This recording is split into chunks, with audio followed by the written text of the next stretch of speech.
All right, now that we have finished reading In My Mom's Shoes, the whole thing, we're going to take some time to think about the central idea of this text. Now, I know that we don't often do central idea when it's a story, which this is. However, central idea is like that main idea that you get from a nonfiction text, whereas theme is what you're going to get from a fiction text, because that's a lesson that someone might be able to take away, whereas a central idea is what you learn in a text.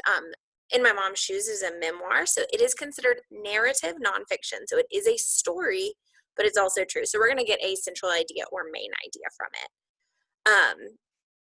So we really need to think about the topic of a text, because the central idea is always going to be the topic, what it's about, plus what you learned about that topic. It's less about like taking a lesson away for yourself.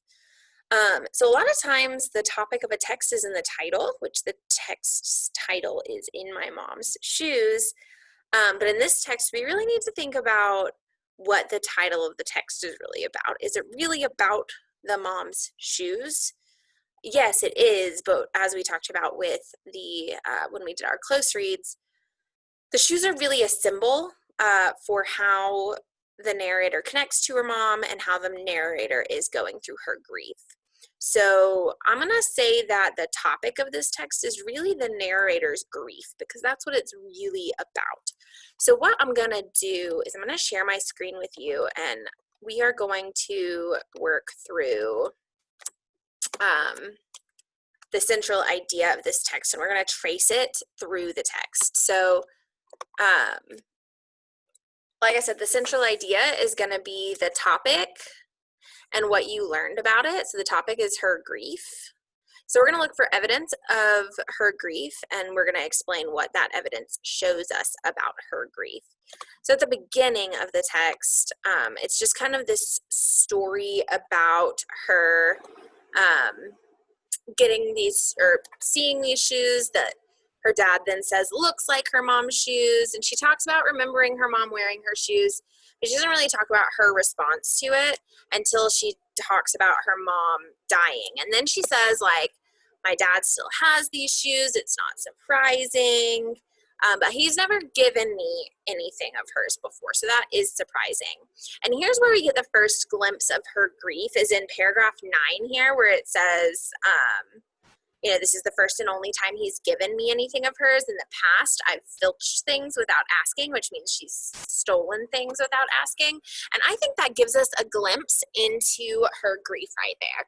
So I'm going to write that down as a piece of evidence. In the past, I've filched things without asking. And the reason I think that this shows us some grief or some mourning is because she does really want her mom's things. So if she wasn't grieving at all, she probably wouldn't want her mom's things. So she wants her mom's things. She wants that connection.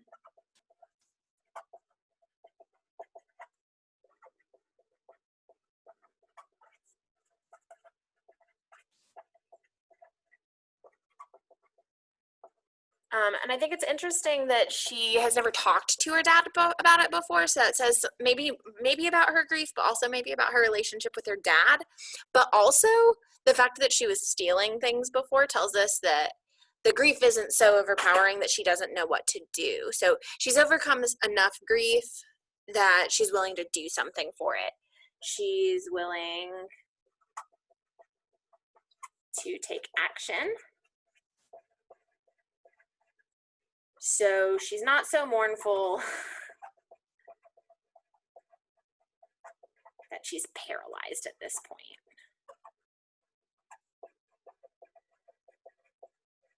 I think that's important to note if you've ever grieved. There's kind of like these stages, and one stage is you just don't want to do anything. At this point, she's saying, like, no, she's gone out of her way to get things of her mother's, even though her dad didn't necessarily offer anything up. So she's still grieving in that she wants that connection with her mom. She misses her mom, but she's also willing to do something about it. So then in paragraph 10, it shifts back to 2005. So before we were in 2012, now we're in 2005. And this is a year after her mom has died. So I'm guessing her grief is going to look a little bit different.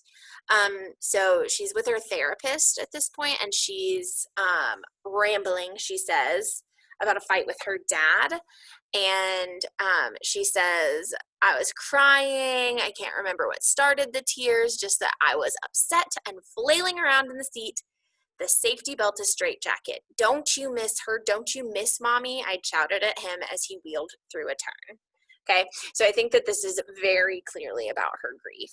So I'm going to write that as the evidence there. I'm just going to start where she says, I was upset and flailing around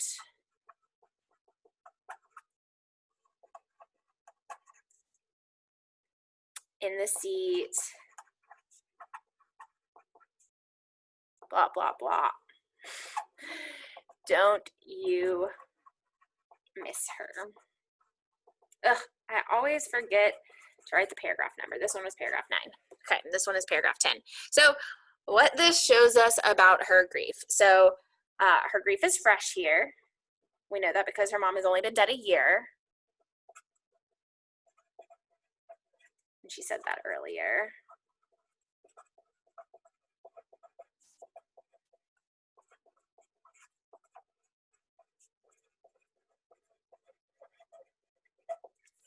And her grief looks different here. Here she's almost in that like fresh, new, paralyzing grief, but she isn't just doing nothing. She's yelling and screaming.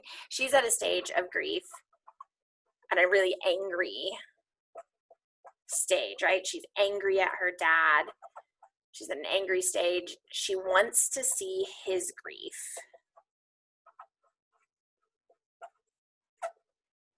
So that's very different from where she was up here, where she was still grieving and she wanted that connection, but she was just kind of silently maintaining that connection. And now in 2005, so I guess not now, but previously, she was yelling and fighting and wanting him to explain his grief.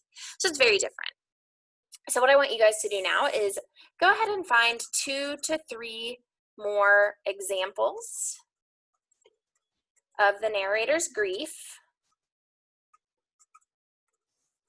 And I want you to do both the evidence and the explanation.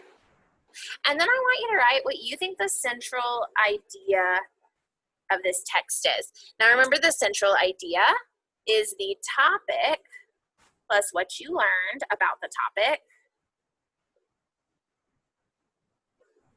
which means it's going to start with what we identified the topic as earlier, which was the narrator's grief. So that should be the first 3 words of your central idea, the narrator's grief, and then tell me what you learned about the narrator's grief.